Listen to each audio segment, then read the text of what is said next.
What's up mga kamongs? So, nandito pa rin tayo sa Binyang Doctors. Inaantay natin yung paglabas ni ni Sister Wife. Ngayon kasi yung operation niya. At mag-isa lang tayo dito sa ward. And salamat sa prayer nyo, sa mga kapatiran, sa mga naglalaan ng oras sa panalangin.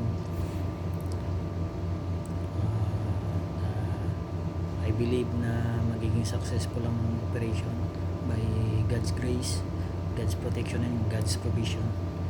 So sa Panginoon pa rin talaga tayo dapat lumalapit. And, sa ngayon wala akong kasama dito, mag-isa lang ako. Nakakalungkot man, pero kasama ko yung partner ko pala.